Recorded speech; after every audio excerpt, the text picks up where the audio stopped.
It's good to say this. The gate was $3.3 million. Arena record. We broke the arena record. 15,269 people here tonight. Fight of the night is the flyweights. Molina and Adjaquiling. Yeah. Fight gonna be a long fucking press conference, boys and girls. Performance of the night, Usman. They all won $50,000. Kamaru's only the second. The fuck is going on back there? Kamaru's only the second person to knock out Masvidal, and Rose is the first female to ever title. I guess it's never been done before. So, congrats to all of them. What a week! What a night! What's up? Yeah, I was going to say, I mean, I'm sure you'll want to kind of decompress, right? I mean, this card was amazing on its own, but then to be the first one back, I mean, how do you sum up everything that happened tonight, just how you're feeling at the moment? Yeah, it was an amazing night. I think, oh, sorry, yeah, okay. I felt it yesterday, too, at the weigh-ins and at the fighter meeting. Felt weird, felt different at the fighter meeting yesterday, and you know, these guys came out tonight and performed from the first fight of the night to the main event, and obviously the fans were absolutely insane. It was really. I mean, we had this conversation. I've talked to some of you personally about it, and I've talked to you guys, you know, about it, but. There's just a different energy you get when people are here. And tonight was insane. We've got a lot to talk about in terms of fights, but Chris Weidman, what's the latest with him? Do you have any medical updates on him? He's stable right now, and he'll have surgery in the morning. Good. Jimmy Crute as well? I mean, was that one of those weird ones with the nerve, or did he maybe a ligament? Do we know? Yeah, no, I don't think that's a nerve. I think he blew his knee. There's something wrong. And listen, I'm no doctor, but yeah, his knee is not right. Let's talk about Kamaru Usman. As you said, just an absolutely amazing performance from him tonight. I don't think anybody saw the fight ending that way. Just what are your thoughts on him? And he's saying, hey, I'm pound for pound number one. I mean, are you looking at him as that as well? Yeah, listen, I think we can all agree. No matter how you feel, you know, the guy's getting booed in there tonight. He's one of the best ever, and he's on his way to probably being the greatest of all time. I mean, the guy is an absolute stud. He looks better every time he comes out. You know, these people talk about him being boring. You're an idiot. You're an idiot if you think this guy's boring. He hasn't been in a boring fight in a while, and you know, he changed after he did that whole "I only gave 30% tonight" thing. He's been a different human being ever since the RDA fight. No doubt. Colby Covington was in the building. Does that seem like the fight to make now? I mean, obviously the history there. It's the fight to make. Yeah, he's the number one guy in the world, and you know, Usman's thing was he didn't want him to be the backup. He's like, I want Masvidal, then I want a camp, and I'll take him again. And, you know, he's like, I'm going to start lapping these guys. But for him to really cement your legacy, you know, when you go in and you beat the guys who are looked at as the best in the world at that time, and you beat them twice, and you beat them convincingly, you know, it's all just part of cementing that legacy that this guy is going to end up having someday. Can you get your thoughts on Rose? Obviously an incredible win for her, and then emotional scenes. I mean, Joe Rogan's in there crying. I mean, what were your thoughts on just the whole thing? Tonight was special, man. Tonight was a special night in so many different ways. You know, monumental for us to be back first. Yeah. It was a big night, and everybody fought like it was a big night. Yeah. That division strawweight so deep with amazing fighters. Do you see a clear-cut number one contender for Rose, or is this one that we're gonna have to kind of figure out what makes sense? Listen, obviously the rematch is, you know, that's a fun fight, and I think a lot of people will be excited about that fight. But, you know, I don't make fights the night of the fight, but I'm just saying off the top of my head, that makes a lot of sense.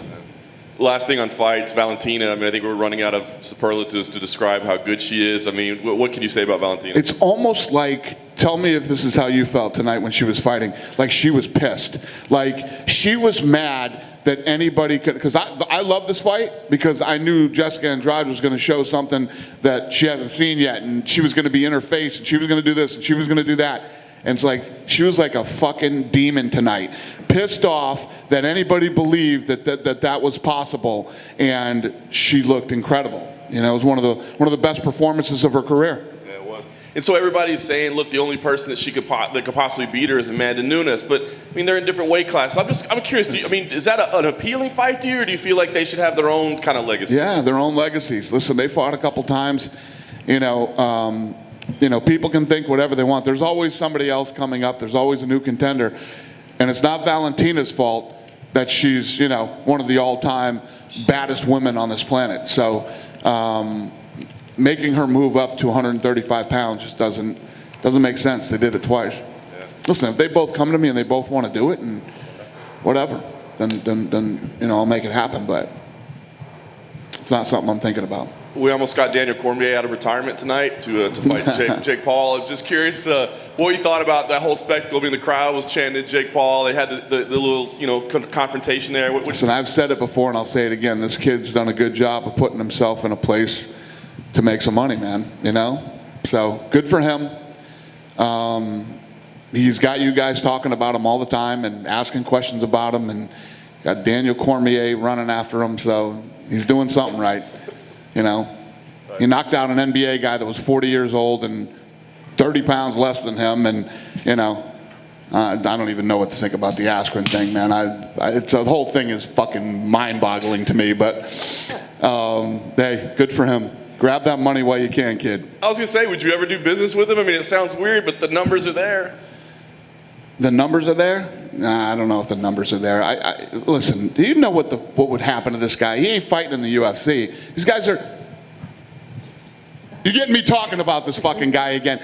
He's getting hand-picked opponents, and God knows what else is going on with that whole fucking thing. It's all... There is a market for that. That's not what I do. That is not what I do. People want to see that, and you know, people want to see it, and it's great. And this kid's going to make a couple bucks before this ride is over, and it's just not what I do. What I do is what happened tonight. What happened tonight is we sold this place out, and it was packed, and the numbers that you're hearing that they did are full of shit. They're full of shit, okay? They didn't pull those kind of numbers at all, not even fucking close. And tonight, what happened here tonight is what I do. The best versus the best. There is a market for that. People want to see that stuff, and that kid's going to make a couple bucks, and good for him. But that's not what I do. Last thing for me, Danny, we're going back to the Apex next week, right? I mean, I'm just curious what you can say about the future right now, because I'm wondering if this weekend maybe had some venues call you, some governments call you, that sort of thing, and say, hey, you know, we see what you did there. We'd like a little piece of that too. Well, yeah. I mean, we're going to Houston. We're going to Vegas, and then we're talking about possibly Arizona, and we'll see what else opens up. But I think that after tonight, you know, give it a week, let all the fallout. There'll probably be some negative shit. Who knows? You know what I mean? I went in on the Review Journal today. I went in on the Review Journal, and let me say this to you guys. I think a lot of us here like Adam Hill and are friends with Adam Hill. And I did not say Adam Hill, right? Because I know that you all have arrogant, smug, fucking editors, you know, pompous-ass editors who write your headlines for you sometimes, and, you know, some of the other bullshit that goes in there. And it just pissed me off that the day of the fight to read that in my own hometown newspaper. Fuck the Las Vegas Review-Journal. Fuck them. Dirty. I thought it was dirty. I thought it was a low blow. And, you know, listen, at the end of the day, people can write whatever they want. So can I. So can I. Dana, Yep. You often say that you're in the business of providing holy shit moments for fans, right? Right. Looking at the first fight of the pay-per-view to the main event, would you describe this as a home run in terms of that? Yeah, listen, I don't think it gets any better than tonight. I mean, you couldn't have a better night than tonight. I mean, I don't know how you guys felt, but tonight was a whole night was a holy shit night. I mean, there wasn't like, oh yeah, we had a couple of holy shit moments tonight. The whole night was a holy shit. it was amazing. The crowd was amazing. The fights were amazing. And, you know, I think when it went off, Rose was like plus 165. You know, you had underdogs winning, and it was a pretty badass night. I think we all know how much this event in particular has meant to you. You wanted to be first with fans back in the building. You've always said that we should try and push on during the pandemic. To do it, to pull it off, to have the entire night be a holy shit night. How important is this event to your career, personally? You know, we've had a lot of milestones and, you know, things like that. I think just the whole getting through COVID, doing it safely, being the first one to come back, and then, you know, doing this tonight with a full indoor crowd. We COVID tested this whole week with the athletes and us. I COVID tested all week, and everybody was good, and we did it again. You know, it's time to get back to normal.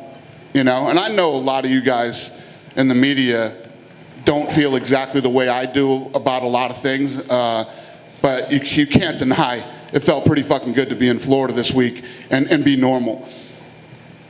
If you want to wear a mask, wear a mask. If you don't want to wear a mask, don't wear a mask. And when I saw people wear a mask, I didn't say anything to people wear a mask. When people saw people that weren't wearing masks, nobody said anything to people that weren't wearing masks. Everybody's just doing their things. You know what? People seem like they're a lot happier down here in Florida than they are in some of these other fucking states. You know what I mean? Everybody's doing their thing down here and living their life, and that's the way it's supposed to be. So it felt good to be here. It felt good to have, you know, the mayor, the governor, and all these people working with us to put on a safe event and for people to come out and have fun. It was awesome. It literally couldn't have been better. We couldn't have planned this any better or done it any better than we did. Last thing for me, Nick Diaz was in attendance tonight. Is that just as a guest, or is there something going on there? Yeah, Nick wants to fight. Are you willing to give him a fight? Sure.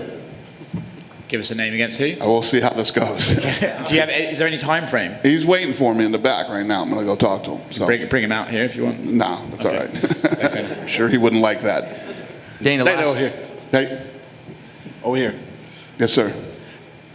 What do you think is the best pay-per-view that y'all put on? The 217 when you had the 3 belts when Rose first holy shit moment, or tonight? Because they're pretty Different, identical. very different, very different. You know, tonight was a big deal on a lot of different levels. You know, being back with 100. I said I wouldn't come back without 100% of fans.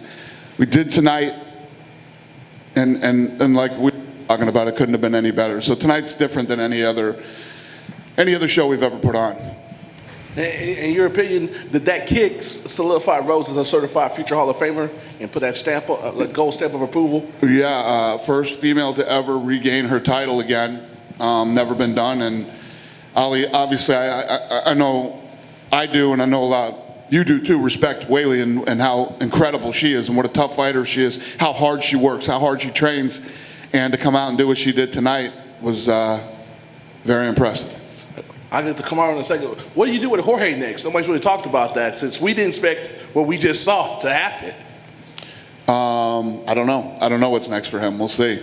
But, you know, Kamaru Usman has cemented, you know, his legacy as one of the greatest ever in that division.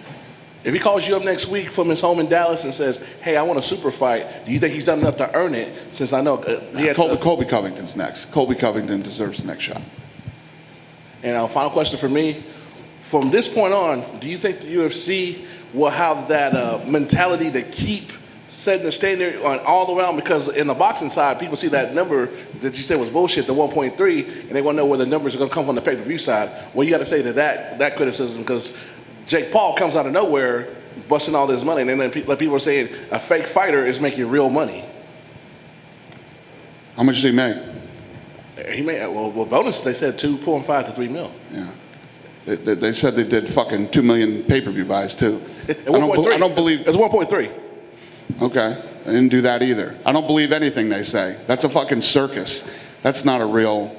None of that's real. I mean, do you think any of that shit that's going on over there is real? Come on, man. I built a real business here, a real sport. That's a freak show. Hey, Dana, over here on your Yeah. left.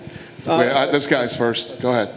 Last year, you came to Jacksonville under different circumstances. You had 3 events here. This year, full card, full house, everything. Just speak to Jacksonville and Florida's accommodations for you personally and the UFC. What's the question again? You came here last year Yeah. under different circumstances. Yeah. This year, you came and sold out the card. Just kind of speak to your dealings with Governor DeSantis, Mayor Curry, and just everybody you dealt with here. I can't say enough good things. You know, it's like when the pandemic happened, I needed people that were going to help us and work with us and try to make this thing safe and instead of just hiding and saying nothing can be done and just shutting down and laying people off and you know, that's never an answer. So to be able to have like-minded people that were willing to try to pull this thing off safely, and these guys were so good to us coming in. I said, listen, when this thing opens back up, I will reciprocate and I will come back and I'll put on a fight that means something to this city. And you couldn't get a hotel room this weekend in Jacksonville. We tried to get more hotel rooms for people that were coming in. We couldn't. I don't know what your experiences were with restaurants, but restaurants were hard to get into. Bars were packed. I mean, this town was booming this weekend, and that was how I wanted to pay Jacksonville back for what they did for me a year ago to help me run my business. Will you be back again, Jacksonville? You plan on the future? Absolutely. I mean, now, you know, what we want to do is we'll move all over Florida and, you know, do a lot of different cities in Florida to repay the governor of this state for everything he's done for us. Thank you. Dana, you recently announced Adesanya was going to be fighting Marvin Vettori, and I heard you mention that Robert Whittaker is next. Is that locked in? He doesn't have to worry about fighting another guy. He's earned the right to wait it out? Well, he should have been. He was who we wanted to fight next. And then secondly, I'm wondering, because we're now traveling around the United States, Houston, going back to Vegas, I want to ask Abu Dhabi, is Fight Island technically still a thing, or is it that now just we're going to Abu Dhabi annually as before? No, Fight Island's a thing. I said at the last press conference, I will see you guys soon and walk you through what's next on Fight Island. There's a lot happening on Fight Island. And then my final question, Rose Namajunas, I feel like sometimes the conception is that she's had an up and down relationship with all the attention that comes with being a UFC champion. I was just wondering, what are your conversations with her? How have they been like, and how she's changed and grown over the years? No, she's one of the sweetest human beings you'll ever meet. We love Rose. But yeah, Rose doesn't love all the attention when she's the champ and doesn't, you know, it's one of those things that you have to, it's part of the gig, it's part of the deal. But it hasn't made the fans love her any less. I mean, listen to this place tonight. People love Rose Namajunas. So we'll just let Rose be Rose, and I won't mess with her. Let her do her thing. Congratulations on the night. Thank you. Dana back here. Right here. Yeah. This is obviously an event with massive interest. The last one in January, you kind of went after a lot of streamers. Any streamers this time you shut down? You know, I wasn't even focused on streamers tonight. That's a first. Yeah, I had other issues tonight. Yeah, I just wanted to make sure this event went off. Yeah, we didn't even talk about streaming this whole week. Dana over here. Yeah. Dana. You know, we've been talking about the strawweight division a lot, and it was a whole year since we saw the last title fight with Weili and Joanna. I'm assuming you're going to want to hope to maybe have that title a bit more active with the division being so deep right now. Yeah. Yes. Yes. All right, great. And I know you had a little bit of a small reunion a week or so ago with Nobuyuki Sakakibara, Ryzen founder, Pride founder. Just curious if you can tell us, anything about how that went, what it was about. Yeah, no, it was good to see him, and we got together a couple times that week that he was in town and talked, and yeah, it was good. All right, thanks, Dana. Thank you. Dana over here. Hey, Dana.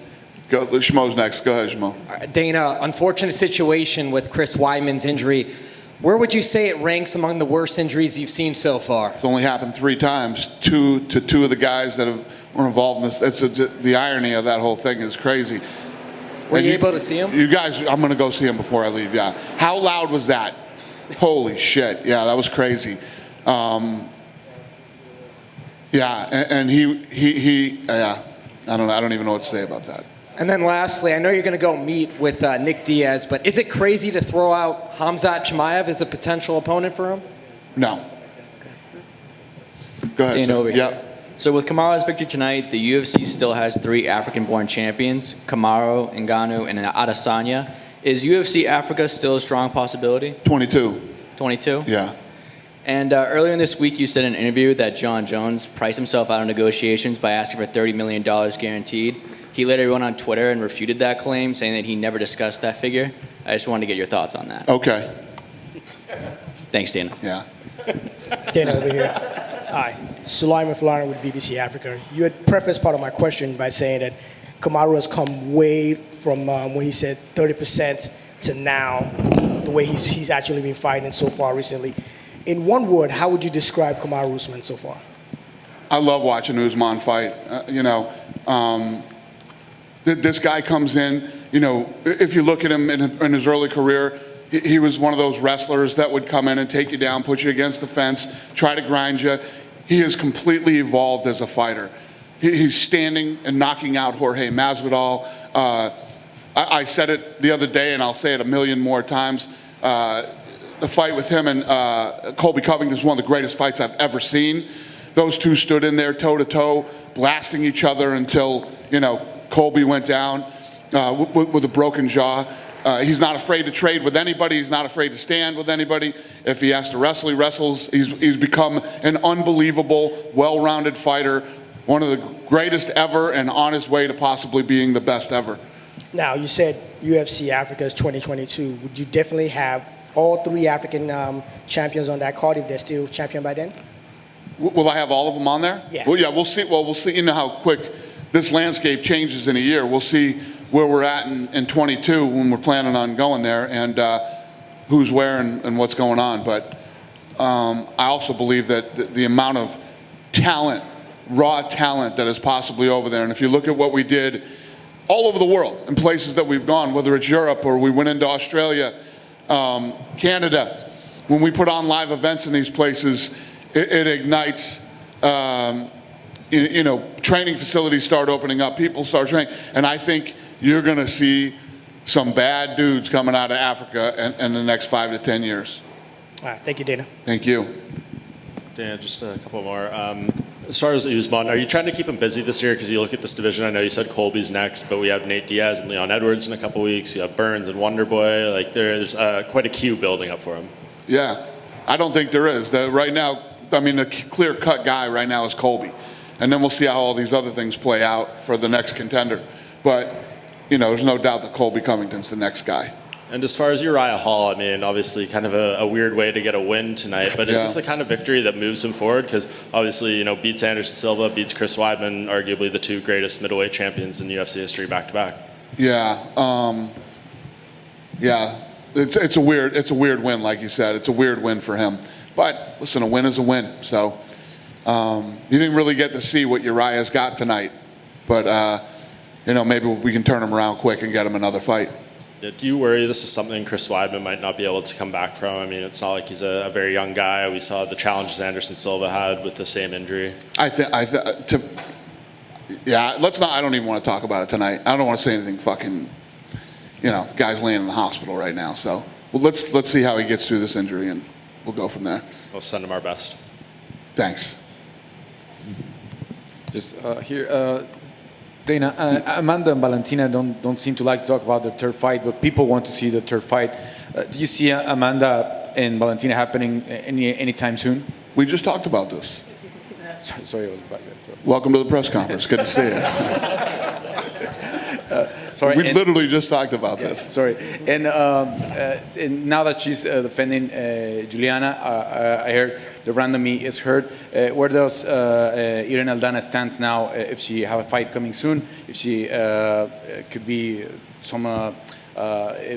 be ready for in case that Juliana gets injured or something like that. I'll need a translator for that one. Does Aldana have a fight? Aldana? Does Aldana have a fight?